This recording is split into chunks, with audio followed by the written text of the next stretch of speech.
오늘 사사기의 두 번째 시간으로 합리적인 핑계라는 제목을 가지고 함께 말씀을 나누고자 합니다. 우리가 살아가면서 납득하지 못하는 일들이 벌어질 때가 있습니다. 갑자기 큰 병이 걸렸어요? 내가 무슨 큰 죄를 지었길래 이런 큰 병이 걸렸나? 내가 왜 이런 고통을 당해야 되는가? 때로는 내 가까운 친척이나 가족이나 내 자녀들이나 어려운 일, 큰 사고나 이런 게 당할 경우가 있습니다.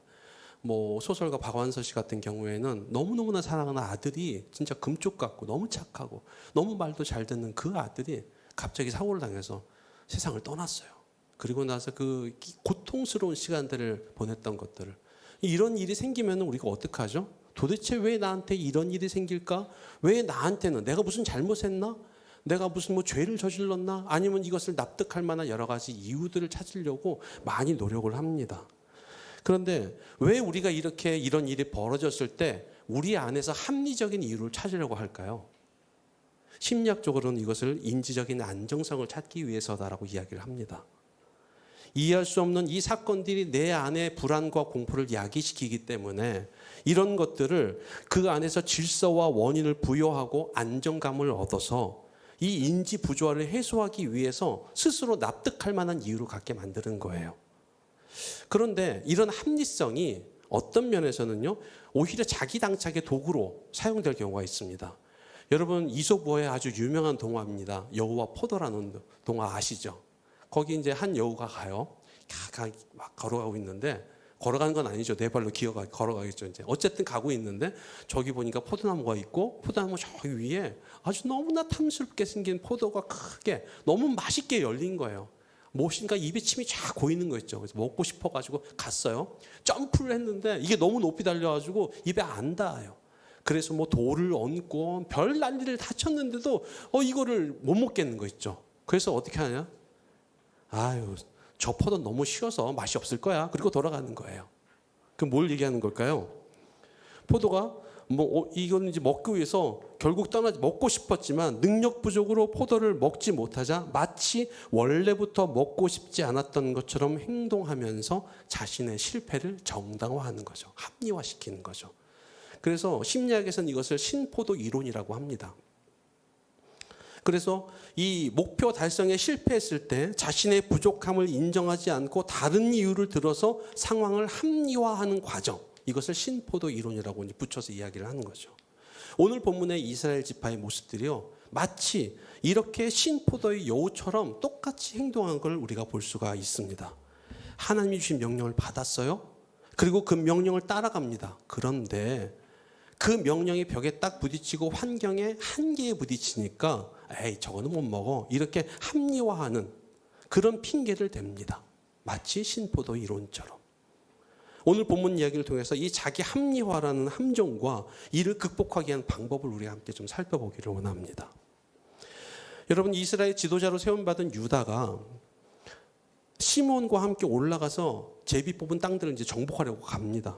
열심히 정복해요. 유다는요, 여러분 성경 가지고 계시면 8절, 9절, 그 다음에 18절, 19절 보면은 여기에 베색부터 시작해서 예루살렘, 헤브론, 나중에 옛날에 이제 기럇 아르바라고 했는데 거기 가사, 아스글론, 에그론 여기들을 다 착착착착 정복을 해 나갑니다. 정복을 하는데 그런 유다의 놀라운 승리 이면에 성경의 기사에 이상한 게 기록이 돼 있어요. 오늘 본문에 19절을 한번 읽어볼까요? 같이 한번 읽어보겠습니다. 19절 시작. 여호와께서 유다와 함께 계셨으므로 그가 산지 주민을 쫓아내었으나 골짜기의 주민들은 철병거가 있으므로 그들을 쫓아내지 못하였으며. 아멘. 지금 유다가 승리를 거두었어요. 승리를 거두어서 연전연승하는데 그 승리가 완벽하지 않다라고 지금 기록하고 있는 거예요. 그러면서 완벽하지 않은 이유, 그리고 완벽하다고 볼 수 없는 그 이유를 성경 기자는 골짜기의 주민들은 철병거가 있으므로 라고 이 얘기를 달고 있어요. 이 한 구절로 유다가 가나안을 정복하지 못하는 이유가 설명이 됩니다. 한마디로 말하면 그들은 너무 강하고 대단한 무기를 가졌기 때문에 우리와는 비교할 수 없이 강력해서 하나님의 명령대로 그들을 진멸할 수 없다. 이게 이 한마디에 농축되어 있는 거예요. 여러분 어떠세요?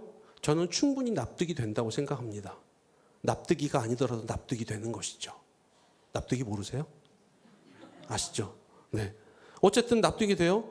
숫자의 열쇠에 비해서 또 병장기의 열쇠까지 함께 있는 거예요. 그것도 철병거예요. 그러니까 요즘 말로 말하면 철병거는 전차와 비슷한 거죠. 요즘 이제 우크라이나 전쟁에서 전차의 위력들과 이런 것들이 나타납니다. 그래서 전쟁이 막 일어날 때, 왜냐하면 이제 우크라이나 지역이 다 평야이기 때문에 여기는 뭘로 숨기고 할 수가 없어요. 그러니까는 대평원을 전차가 쫙 밀고 들어와야 돼요.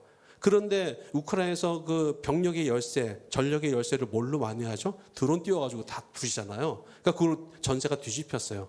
그건 이제 요즘 현대전 이야기고, 옛날에는 이 전차는 철병거는 엄청난 전력이었습니다. 이 전차에 대한 위력들이 나타나는 중요한 전쟁의 예화가 하나 있는데, 1차 세계대전 때 1차 세계대전의 가장 큰 특징이 하나가 뭐냐면 참호전이거든요. 그러니까 서부전, 특별히 1차 세계대전의 서부전선, 유럽의 서부전선을 파놓고 거기에서 뭐 했냐면요, 긴 참호를 팝니다, 양쪽에. 그리고 거기서 총 위에 빼꼼 내밀고 총 팡팡팡 쏘고 쏙 들어가요. 그러면 이제 곡사포 가지고 평 쏘고, 그러면서 계속 이렇게 교착 상태가 이루어지니까 이쪽도 사상자가 일어나고 저쪽도 사상자가 일어나고, 뭐 조금 나아갔다가 다시 엎치락뒤치락 하면은 이 정체 현상이 계속됐었어요. 그때 영국에서 신무기를 개발합니다. 그게 마크 1이라는 전차였어요. 지금 보는 전차하고 완전히 달라요. 기관총 하나 달랑 달려 있고 나머지는 다 철갑으로 둘러싸여 있고 캐터필러가 달린, 무한궤도가 달린 그런 거였어요. 그런데도 총으로 쏘는데 이게 다 총알이 튕겨 나가는 거예요. 그러니까 이게 한번 밀고 들어오니까 독일군들이 혼비백산하는 거예요. 그래서 전세가 완전히 뒤바뀝니다. 전차는 이만큼 강력한 힘과 능력을 가지고 있었어요. 그런데 지금 기도원이 지금 이 유다 지파 사람들이 있었던 그때의 철병거는요, 이 전차보다 훨씬 더 강력한 겁니다. 그러니까 이 철병거를 가지고 있었으니 정복하지 못하는 건 당연한 거죠. 힘이 너무나 딸리니까요. 그런데 이런 부분, 그래서 사실은 유다가 골짜기에 사는 가나안 주민들을 진멸하지 못한 이유는 그들 입장에서 보면 나름대로 타당한 이유, 합리적인 핑계가 되는 것이죠. 그런데 이것은 일반적인 시각에서 합리적인 이유예요. 이런 합리적인 핑계가 하나님의 명령을 수행하지 못하는 이해가 될 수 없다. 이것을 증명하는 게 사사기의 또 다른 부분에 나옵니다. 여러분, 여선지자 드보라가 바락 장군과 함께 싸우기 시작합니다. 하나님의 명령을, 하솔을 통치하던 야빈과 군대 장관 시스라를 맞붙게 되거든요. 이게 사사기 4장에 나옵니다. 한번 띄워주시겠어요? 이들에게는 특별한 무기가 있습니다. 한번 읽어주시겠어요? 같이 한번 읽어볼까요? 시작. 시스라가 모든 병거 곧 철병거 900대와 자기와 함께 있는 모든 백성을 하로셋 학고임에서부터 기손강으로 모은지라. 드보라가 바락에게 이르되 일어나라, 이는 여호와께서 시스라를 내 손에 넘겨주신 날이라. 여호와께서 너의 앞서 나가지 아니하시느냐. 이에 바락이 10,000명을 거느리고 다볼 산에서 내려가니 여호와께서 바락 앞에서 시스라와 그의 모든 병거와 그의 온 군대를 칼날로 혼란에 빠지게 하시매 시스라가 병거에서 내려 걸어서 도망한지라. 아멘. 여러분, 지금 하솔과 시스라가 뭘 가졌어요? 철병거를 가졌어요. 근데 철병거가 100대만 해도 엄청난 전력인데 몇 대를 가졌어요? 900대요. 자그마치 1000대에 가까운 철병거를 가졌으니까 그 근방에서 이를 대적할 사람이 없는 거예요. 막강한 전력을 가지고 있었어요. 그런데 그럼에도 성경은 바락에게 하나님이 함께 하시니까 그 철병거가 무용지물이 되었다고 이야기를 하고 있습니다. 특별히 15절에 보면요, 여기에 하솔의 군대 장관 시스라는 자기의 철병거가 아무런 소용이 없음을 보고 그 병거에서 내려서 도망했다고 그랬어요. 왜요? 하나님이 함께 하시니까. 당시에 가나안을 압도했던 철병거가 하나님이 함께 하시니까 무용지물이 되어버렸어요. 그런데 우리가 여기서 주목해 봐야 될 게 있습니다. 분명히 오늘 19절에 보면 여호와께서 유다와 함께 하셨다고 했거든요. 마찬가지로 여선지자 드보라와 바락에게도 하나님이 함께 하셨어요. 두 사건에 모두 하나님이 함께 하셨는데 왜 두 사건의 결말이 다를까요? 19절을 먼저 함께 보겠습니다. 오늘 본문 19절 다시 한번 읽어볼게요. 시작. 여호와께서 유다와 함께 계셨으므로 그가 산지 주민을 쫓아내었으나 골짜기의 주민들은 철병거가 있으므로 그들을 쫓아내지 못하였으며. 자, 이 부분을요, 드보라와 바락에게 벌어진 것을 대입시키면은 구절을 이렇게 바꿔야 됩니다.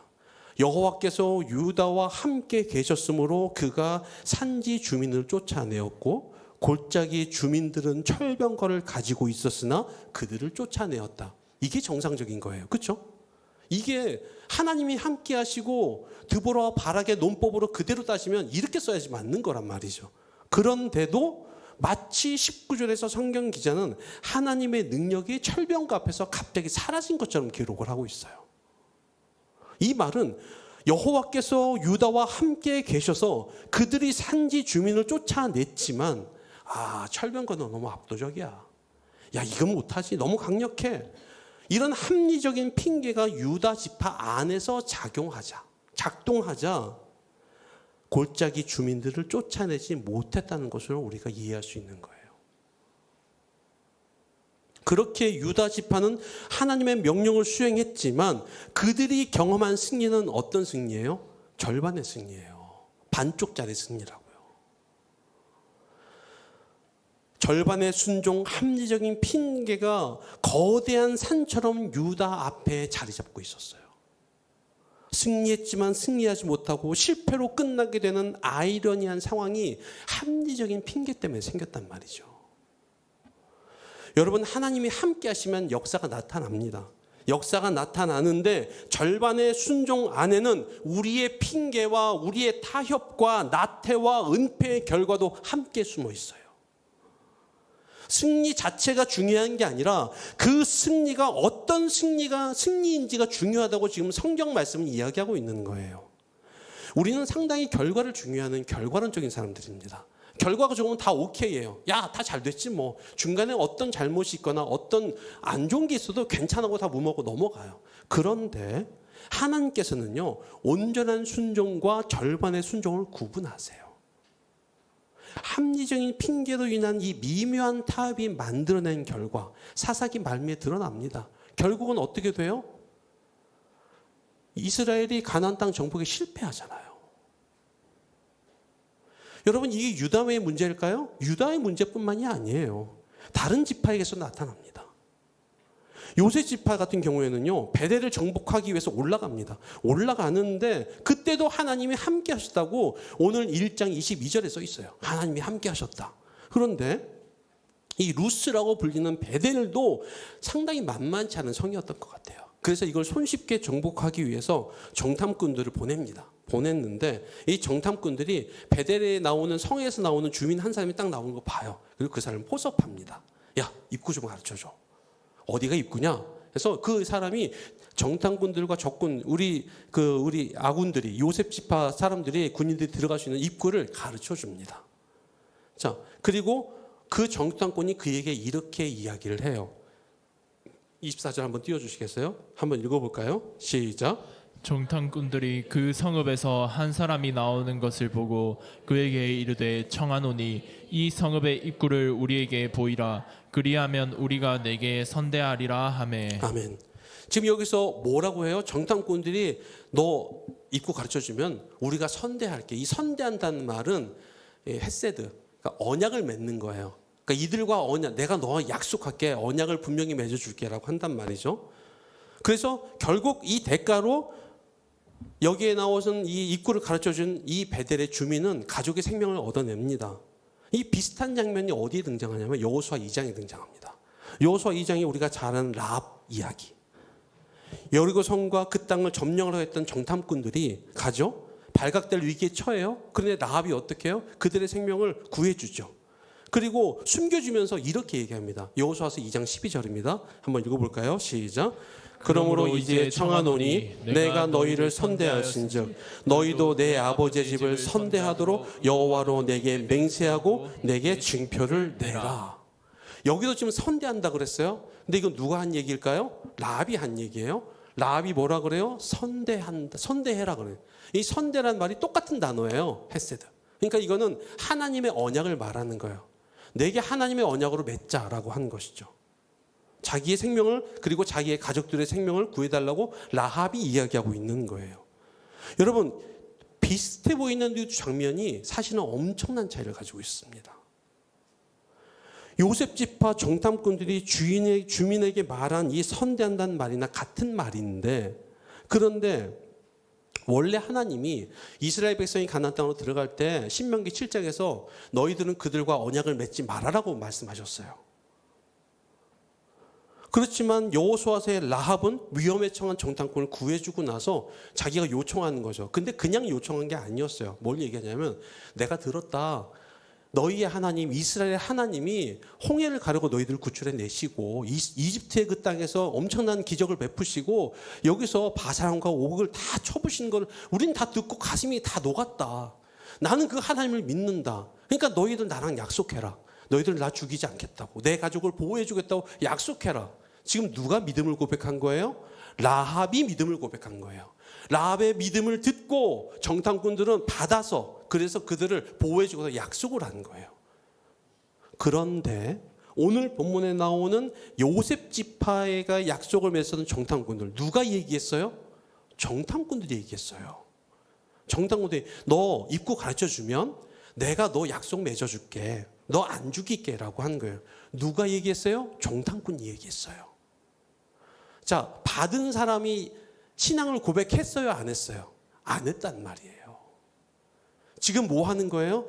손쉽게 이 베델성을 정복하기 위해서 지금 언약을 이용한 거예요. 하나님의 언약을 맺지 말라고 했지만 그 하나님의 명령을 따르기 위해서 나는 손쉽게 정복하기 위해서 언약을 이용했단 말이에요. 베델 주민이 했던 이것이 왜 잘못된 행동인가가 베델 주민이 했던 행동에서 나옵니다.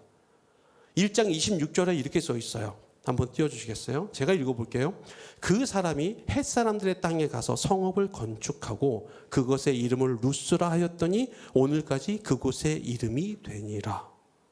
원래 하나님께서 가나안을 진멸하라고 하셨던 이유는 그들이 불의하고 불법한 것들에 대한 징계였어요. 하나님의 심판이었단 말이에요. 그럼에도 요셉 지파는 이것을 손쉽게 정복하기 위해서 언약을 이용한 거예요. 그렇게 이용하니까 베델이라고 불렸던 성은 무너졌는데 그 성이 어떻게 됐어요? 그 이름과 함께 살아남은 사람과 다시 살아났어요. 그래서 그 살아남은 사람이 다른 곳에 갔어요. 햇사람의 땅에 가서 성을 세웠단 말이에요. 성의 이름이 뭐예요? 루스예요. 루스가 베델의 이름이거든요. 베델을 무너뜨렸는데 베델이 다시 살아났어요. 하나님의 언약을 지킨 사람들에게는 하나님의 언약을 전적으로 따른 사람은 진멸해야 되는데 언약을 이용해 버리니까 그 이용한 대가로 죽었던 죄악들이 다시 살아나는 결과를 맺게 됐단 말이에요. 여러분 이런 일들이 여기서만 일어나는 게 아니라 이후 다른 지파들의 정복 사업에도 일어납니다. 이 미묘한 타협의 결과 므낫세, 에브라임, 스불론은요 가나안인들을 이용해서 자신들의 이속을 챙기려고 노역을 시킵니다. 1장 후반절에 나옵니다. 그것이. 심지어 아셀과 납달리 지파 같은 경우에는 가나안인들을 진멸하고 쫓아내는 것이 아니라 아예 가나안인들 사이에 들어가 삽니다. 언약을 다 잊어버렸어요. 여러분 이게 왜 이런 일이 벌어질까요? 여러분 언약을 이용하는가? 언약을 따르는가? 온전한 순종을 하는가? 절반의 순종을 하는가에 따라서 양태가 달라진단 말이에요. 여러분 그렇다면 우리는 어떻게 살아야 될까요? 결국 언약에 충실한가? 언약을 이용하는가로 삶의 양태가 완전히 바뀌게 되는데 여러분 지금 당장 언약을 이용한다고 해서 우리 삶에 큰 일이 벌어지지 않습니다. 우리 신앙이 그러나 제대로 서 있지 않을 때 우리는 결국에는 세상과 동화되고 심지어 여기에 나오는 아셀과 납달리 지파처럼 세상 속에 들어가 살게 되고 세상 사람들처럼 살게 된다는 것이죠. 성경은 이 삶의 기준점을 사사기 1장에서 보석같이 딱 박아놓습니다. 여러분 11절부터 15절에 나오는 이야기인데요. 여기에 보면 갈렙이 유다 지파를 이끌고 가다가 이 기럇세벨이라고 하는 아주 엄청난 성을 발견합니다. 이게 이제 난공불락의 성이었어요. 이제 여기를 정복한 사람한테 내 딸을 주겠다라고 얘기한단 말이에요. 그랬더니 제가 가겠습니다라고 손든 사람이 있었어요. 누구냐면 온니엘이었어요. 온니엘이 딱 등장을 합니다. 그리고 온니엘이 이 기럇세벨을 정복합니다. 그리고 자기 딸을 아내로 온니엘에게 주게 됩니다. 되게 짧은 구절이에요. 뭐 평가도 없어요. 이것밖에 없단 말이에요. 그런데 이 짧은 기사 안에서 상당히 중요한 이야기가 담겨 있습니다. 온니엘이 사실은 여러분 아시죠? 첫 번째 사사였어요. 이스라엘 첫 번째 사사. 이 온니엘이 첫 번째 사사였는데 기억할 것은요. 사사기 안에서 온니엘의 아내가 지금 누구예요? 갈렙의 딸 악사거든요. 사사기 전체 안에서 이름이 기록된 게 여선지자 드보라 외에는 여기가 유일해요. 다른 여인들은 누구의 딸, 누구의 아내로 돼요. 그런데 여기는 악사란 이름이 기록된단 말이에요. 여기서 악사는 보험의 이름이 아닙니다. 여기에 이 악사는요, 믿음대로 뭘 요구하죠? 필요를 요구해요. 이 성을 주셨으니까 나에게 윗셈도 아랫셈도 주세요라고 얘기한단 말이에요. 이게 무슨 말을 의미하는 걸까요? 이것은요, 이스라엘이 하나님과 맺은 언약의 조건을 충족하기만 한다면 그들이 얻을 수 있는 풍성한 생명과 은혜가 어떤 것인지 보여주기 위해서 이것을 기록한 겁니다. 그러니까 이스라엘이 하나님께 진심으로 충성하고 온전하게 충성하기만 한다면, 가나안인들과 싸울 용기와 믿음만 있다면 약속의 땅 안에서 얼마든지 요구한 것을 받을 수 있고 누릴 수 있음을 보여주는 것이에요. 여러분, 우리도 마찬가지입니다. 지금 이 시대는 사사기 시대와 같다고 제가 말씀을 드렸어요, 지난 시간에. 그래서 이 때는요, 믿음으로 싸우고 쟁취해야 되는 때입니다. 편리함과 익숙함을 버리고 약속의 믿음을 전적으로 의지하고 합리적인 핑계를 내려놓을 때에 믿음의 길이 열리는 거예요. 여러분, 익숙함 앞에 도전하고 새롭게 시도할 때 은혜의 길이 열립니다. 여러분, 한간에 한참 유행했던 말이 있었어요. 헬리콥터 맘이라고 들어보셨나요? 아이를 내보내고 나서 마음에 안 놓이니까 헬리콥터처럼 그 아이 주변을 뱅뱅뱅 노는 거죠. 이게 처음 나온 게 1990년 미국에서 시작됐어요. 뉴욕대 이제 학자들에 의해서 이게 나타난 건데, 거기에 헬리콥터 양육이라는 게 등장을 합니다. 헬리콥터 양육이 그 당시만 하더라도 납치 사건들이 일어났는데 이걸 너무 과대 포장을 미디어에서 했어요. 그러니까 부모들이 불안하잖아요. 그러니까 이 아이를 어른들과 함께 동행하지 않으면 집 밖으로 아예 내보내지를 않았습니다. 내보내지를 않았는데, 그러다 보니까 이 헬리콥터 양육이 시작된 그 직후 그 세대에 속한 대학생들 사이에 불안과 우울증이 80%가 증가합니다. 심지어 요즘에는요, 헬리콥터 양육을 넘어서서 제설기 양육이 등장합니다. 뭔지 아세요?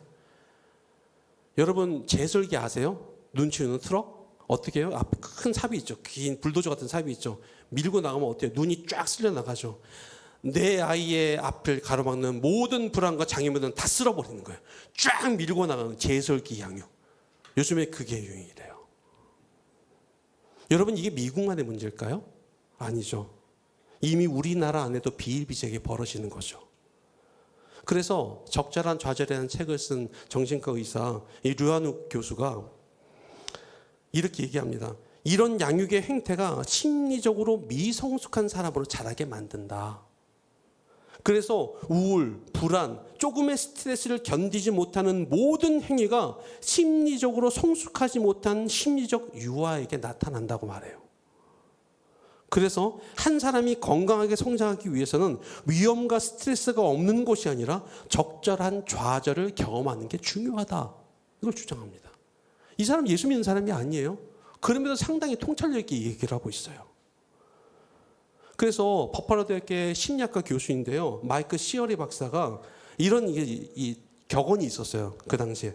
죽지 않을 정도의 고생은 인간을 더 강하게 만든다. 이게 진짠가를 실험했어요. 시험을 했는데 이 원숭이들이 가족 생활을 하잖아요. 가족 생활을 하는데 원숭이 안에 아주 어린 원숭이, 엄마랑 꼭 붙어있는 원숭이를 일주일에 한 번씩 떼어놨어요. 무리 안에서. 그리고 얘가 힘들어 하잖아요. 떼어놨다가 다시 붙여놓고 같이 생활하게 만들고 또 일주일 뒤에 떼어놨고 했어요. 그런데 이 아이가 나중에 점점 커갔는데 그리고 나서 최종적으로 무리에 함께 붙어있던 원숭이들과 비교를 해봤는데요. 이게 함께 일탈을 경험했던, 떨어짐을 경험했던 이 아이가 훨씬 더 스트레스와 또 어려움들을 잘 극복하고 나중에 리더십을 발휘하는 그런 일들을 경험했다. 이걸 기록했어요. 그러면서 이것을 사람한테도 똑같이 이제 연구를 했는데 평생 보호 속에 살아온 사람들에 비해서 역경을 겪은 사람들이 정신적 안정지수가 훨씬 더 높았다라고 보고를 합니다. 심지어 생활의 만족도, 정신적, 육체적 질환 증상을 겪는 일도 상대적으로 적었다라고 보고를 하고 있어요. 여러분, 사실 신앙생활을 하다 보면요, 하나님이 편안하고 좋은 상황을 주시는 게 아니라 여러분 경험하실 거예요. 예수를 믿고 신앙이 깊어지면 깊어질수록 하나님은 우리한테 좋은 일보다는 어려운 일을 많이 주세요. 기도가 더 많이 필요한 거. 옛날에는 한 번 기도하고 해결될 일들이 두 번, 세 번 기도했는데 잘 안 돼요. 자꾸 막혀요. 도대체 왜 나에게 이런 일이? 왜 나한테는 이런 고통이? 이렇게 한단 말이에요. 왜 그럴까요? 하나님은 편안하고 안전한 상황보다 긴장과 불편함으로 자주 몰아넣으셔서 그 안에서 우리의 영적인 성장을 일으키게 하시기 때문에 그래요. 그것은 하나님께서 하나님이 없는 안락함과 안전함을 누리기보다 하나님을 의지하고 약속의 말씀을 의지하게 하기 위해서 우리를 그런 상황으로 몰아넣으신단 말이죠. 아브라함이 잘 살고 있었어요. 하란에서. 그렇죠? 우르에서 잘 살고 있었어요. 근데 왜 생뚱맞게 아무데도 모르는 갈 바를 알지 못하는 곳으로 떠나보내게 만드시는 말이에요. 요셉이 잘 살고 있었는데 아버지의 이쁨 받고 잘 살고 있었는데 왜 뚝 뛰어가지고 이집트로 보내시냔 말이죠. 모세가 있었는데 왜 모세를 우여곡절 끝에 미디안 광야로 보내시냔 말이에요. 왜요? 하나님이 그 가정권에 떨어 놓아야지만 그 안에서 하나님을 발견하고 하나님이 없는 안전함보다 하나님이 계시는 불편함이 훨씬 더 우리에게 중요한 것임을 알게 하기 위해서 하나님을 몰아놓으셨다는 것이죠. 우리의 뇌는요, 편안함과 익숙함에 길들여지는 순간 더 편하고 더 안락한 것을 찾는다고 합니다. 우리는 더 편한 곳, 더 안락한 곳이 아니라 불편한 곳, 생존을 위해서 싸워야 하는 곳에서 성장합니다. 그렇다면 우리 교회는 어떤 교회가 되어야 될까요? 모든 것이 갖추어지고 누리고 즐기고 소비하고 많은 것을 누리는 좋은 서비스와 환경으로 할 수 있는 호텔 같은 교회가 되어야 될까요? 아니면 말씀을 지키기 위해서 희생하고 헌신하고 그렇게 내 것을 갈아 넣어야 되는 불편한 교회가 되어야 될까요? 많은 사람들이 호텔 같은 교회를 찾습니다. 좋은 서비스, 좋은 기회, 어떤 수준과 시스템이 갖춰진 것을 찾습니다. 근데 거기서는요, 절대 성장할 수 없어요. 받는 것 같지만 받지 못합니다. 비밀 하나 알려드릴게요. 여러분, 사람이 많이 받을 때 많이 사랑할까요? 많이 줄 때 많이 사랑할까요? 제가 이거를 많이 생각해 봤어요. 근데 제 경험칙상 받는 건 다 잊어버리더라고요. 근데 주는 거는요, 10원 한 장도 기억하더라고요. 제가 그러더라고요. 사람들은요, 특이합니다. 받는 것은 금방 잊어버려요. 은혜 받아요. 여러분, 은혜 막 눈물 펑펑 흘리면서 은혜 받았으라고 해요. 얼마가 든가요? 경험하셨죠? 수련회 때 눈물 펑펑 흘리고 1박 2일 끝나면 다 끝납니다. 효과는. 그렇죠? 네. 그런데 내가 희생해요. 내가 헌신해요. 내가 땀을 흘려요. 내가 마음이 상했어요. 그건 평생 기억합니다. 여러분, 우리가 우리 아이들한테 얼마나 많은 희생과 얼마나 많은 헌신을 합니까? 애들이 알아줘요? 못 알아줘요. 하나도 못 알아줘요. 네, 털끝만큼도 못 알아줍니다. 그런데 그 아이가 언제 그 희생과 헌신을 기억하게 될까요? 지가 주는 존재가 되어 봤을 때 그때 하는 거예요. 그렇죠? 여러분, 교회도 사람도 마찬가지입니다. 받은 것은 금방 잊어버리지만 진정한 은혜를 누리고 싶고 진정한 사랑을 만끽하고 싶다면 하나님의 언약에 내 삶을 걸어야 돼요. 그 약속의 말씀에 내 인생을 걸어봐야 그때에 나는 그 안에서 하나님이 진짜 나를 사랑하시 그걸 깨닫게 됩니다. 여러분, 드리는 만큼 헌신한 만큼 사랑하고 관심을 갖게 돼 있어요. 드리기 전에, 헌신하기 전에는요, 두려움이 임합니다. 이러다 나 망하는 거 아니야? 나 이렇게 안 좋은 거 아니야? 나 쪽박 차는 거 아니야? 걱정이 돼요. 그런데 하나님을 위해서 삶을 건 사람을 하나님은 지키십니다. 제가 경험을 해서 하신 말씀이에요. 우리 성도들은 알지만 인도네시아에서 제가 교회에 어려운 일을 겪고 나서 한국에 돌아올 때에 그때 아내와 저의 생각이 딱 하나였어요. 아이들은 우선 옆에 있는 한인교회 목사님께 보내고 우리는 죽어도 좋다, 여기서 끝내도 좋다라는 생각 가지고 교회를 지키기 위해서 들어갔어요. 근데 죽지 않았어요. 거기에 우리를 위해서 기도해 주는 많은 성도들이 함께 기도하고 있었고 그들과 함께 그 문제를 해결하고 돌아올 수 있었어요. 여러분, 우리는 두려움이 있습니다. 약속을 지키고 말씀을 지키고 그것을 붙들고 나가면 내 인생이 불편해질 것 같고 내 인생이 다 망할 것 같은 무서움과 그리고 그 불편함이 내 안에 존재합니다. 그런데 실제로 딱 믿음의 걸음을 딱 내딛으면요, 안 그래요. 하나님이 나를 지켜주시고 붙들어 주신다는 것을 내 온몸과 내 생명으로 체득하게 됩니다. 그리고 이것이 내 안에 중요한 유적으로 남아요. 왜요? 난 주었기 때문이에요. 준 사람은 기억합니다. 준 사람은요, 뇌리 속에 각인이 돼 있어요. 받은 건요, 금방 써버리잖아요. 소중하지 않아요. 근데 내 소중한 것을 들여보면 그것이 어떤 것인지를 알게 돼요. 주님은 우리에게 그것을 거시는 거예요. 너 편하게 살래? 불편하게 살래? 너 한번 다 걸어볼래? 너 반틈만 걸고 대충 살다가 나중에 사사기에 마지막에 말미에 나오는 다른 이스라엘 백성들처럼 그렇게 동화되면서 살래? 물어보시는 것이죠. 오늘 주님이 우리에게 말씀하십니다. 너는 어떤 삶을 살 것인가? 합리적인 핑계, 여러 가지 이유로 이것저것 따지면서 적당히 갈 것인가? 그래서 적당히 죽어지면서 적당히 끝날 것인가? 아니면 진짜를 들여서 하나님께서 주시는 것을 내 안에 각인하는 마음으로 살 것인가?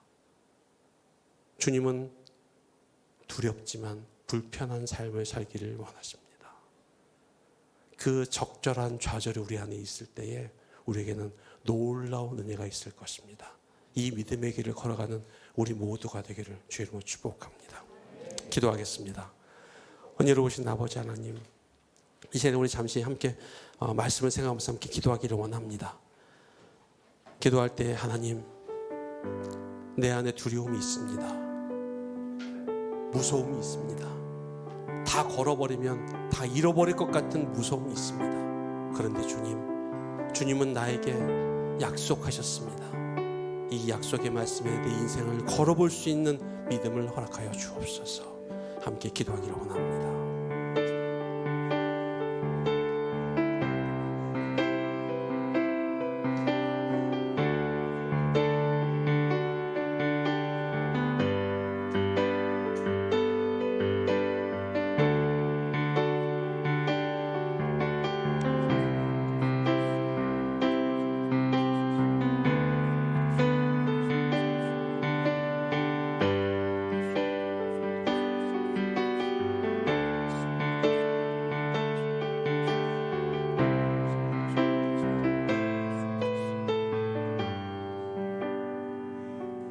은혜로우신 아버지 하나님, 오늘 우리와 함께 하심을 저희들은 믿습니다. 지금까지는 입으로만 고백했습니다. 그러나 이 주님이 함께 하심이 내 삶에 묻어나기를 원합니다. 두려움이 있을 때에, 걱정이 있을 때에, 불안이 있을 때에 주님을 믿고 가보라는 이 약속의 말씀을 내 삶 속에 체득하기를 원합니다. 주여 함께 하시고 도전케 하여 주옵소서. 살아계신 예수님의 이름으로 기도하옵나이다. 아멘. 다 같이